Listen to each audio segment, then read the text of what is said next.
Вещи, которые случаются перед концом времен, как говорил пророк Мухаммад, саллаллаху алейхи вассалям, и, конечно, самым первым, о чем сказал пророк, саллаллаху алейхи вассалям, самым первым знаком наступления последнего дня станет его смерть. Это значит, что последний день очень близок. Вот о чем говорил пророк, саллаллаху алейхи вассалям, 1400 лет назад. Насколько ближе к нему мы сейчас?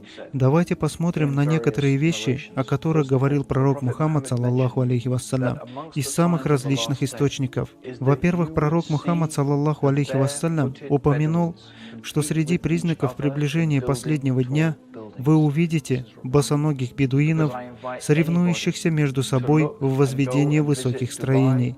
И это удивительно, ведь я приглашаю вас посетить и посмотреть на Дубай, Абу-Даби, Саудовскую Аравию, Бахрейн.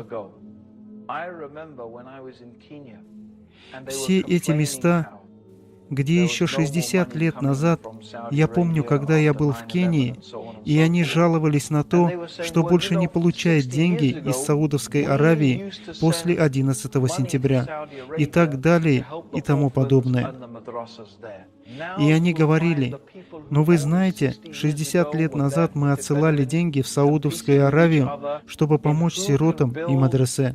Сейчас вы увидите людей, которые еще 60 лет назад были босоногими бедуинами, которые соревнуются между собой в постройке самых высоких зданий в мире. Фактически там будут находиться 6 самых высоких небоскребов на планете в Дубае в грядущем году». Именно это предсказывал пророк Мухаммад, саллаллаху алейхи вассалям, 1400 лет назад. Это самый настоящий признак приближения конца света. Также пророк Мухаммад, саллаллаху алейхи вассалям, упомянул, что мечети превратятся в дворцы.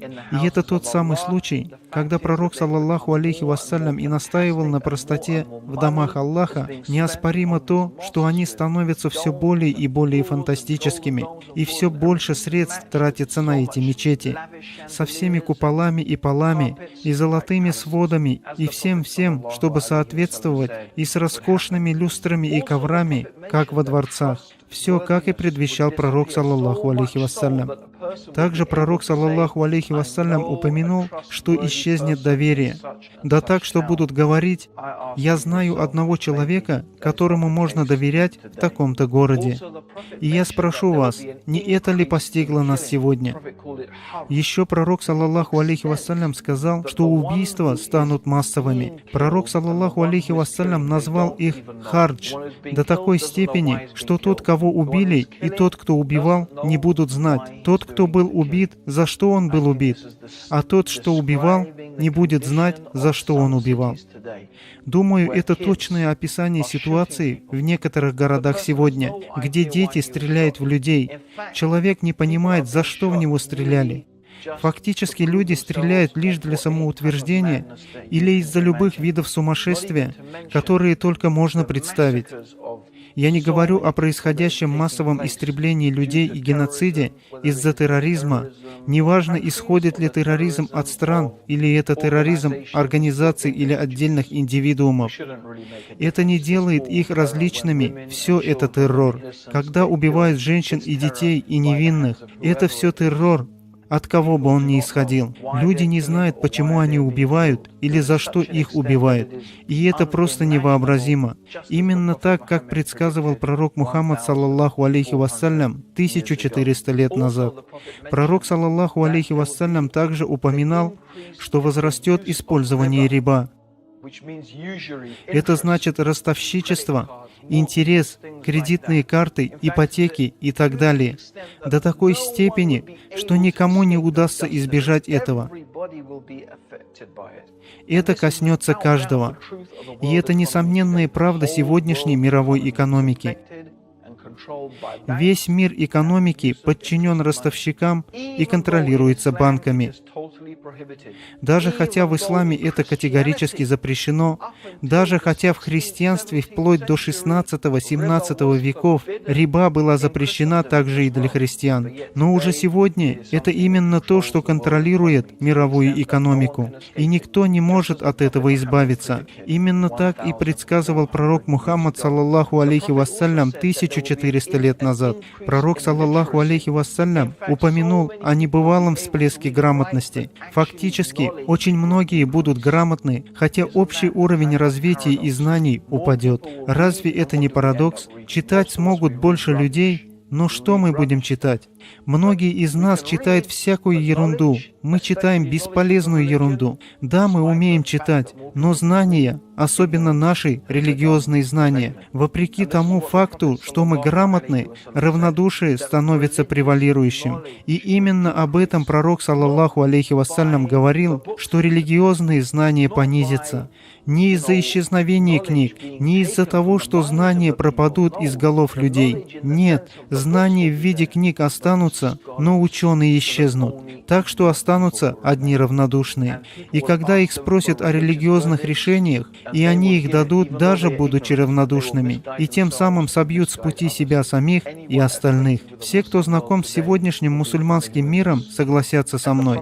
И пророк, саллаллаху алейхи вассалям, упомянул, что будет много ораторов и мало ученых. И мы в этом убеждаемся. Сегодня так много ораторов, много мыслителей, много интеллектуалов. Многие делают дуа, альхамдулилля. Возможно, все же, что недостаточно многие. Но ученых, их так мало. И это знак приближения последнего дня, когда будут исчезать ученые. Именно то, что мы наблюдаем.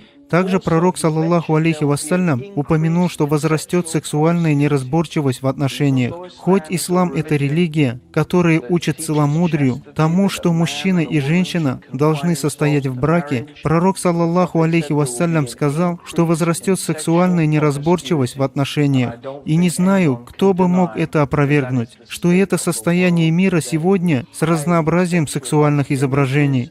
И даже традиционные культуры, у которых сохраняются высокие традиционные моральные устои, как, например, в Индии.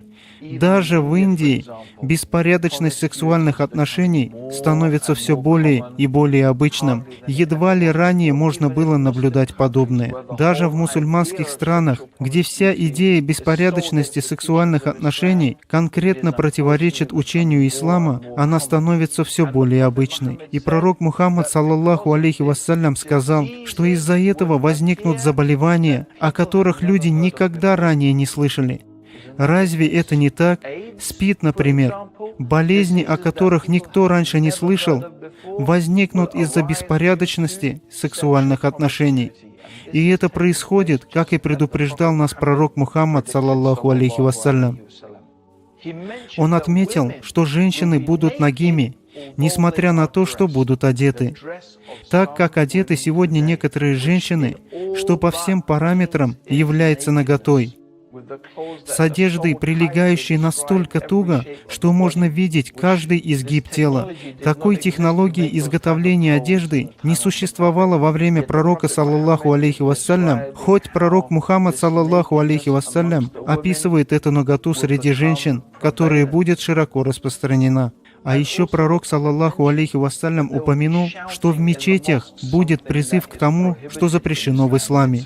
И я был свидетелем подобного. Еще он сказал, что худшие из людей и самые невежественные станут лидерами. И действительно, я должен сказать, если посмотреть на некоторых лидеров сегодня, будь они хоть предводителями суперсил, то они как раз похожи на тех наихудших, о ком говорил пророк Мухаммад, саллаллаху алейхи вассалям, что, будучи невеждами, стали лидерами. Именно так, как сказал пророк Мухаммад, саллаллаху алейхи вассалям. Еще пророк, саллаллаху алейхи вассалям, упомянул, что мужчина будет поминоваться своей жене и не будет уважать свою мать. Что-то, что действительно противоречит учению ислама. Он скорее послушает советов своих друзей, чем наставлений отца. И мы видим, что это происходит в мусульманском мире, хоть это идет вразрез с тем, чему учит ислам. Мужчины оденутся в золото и шелка, и они возведут это в ранг разрешенного, наперекор тому, что пророк, саллаллаху алейхи вассалям, сделал это незаконным. Люди променяют религию ислам на мизерную мирскую выгоду. А те, кто будут придерживаться религии, будут похожи на держащих в руках горячие угли. Я упомянул обо всем этом, но есть еще множество вещей, о которых упоминал пророк Мухаммад, саллаллаху алейхи вассалям, что это лишь некоторые из малых признаков, описывающих то, что будет происходить накануне конца света. И как мы видим, то, о чем я рассказал, почти без исключения уже сбылось настолько очевидно и явно и бесспорно.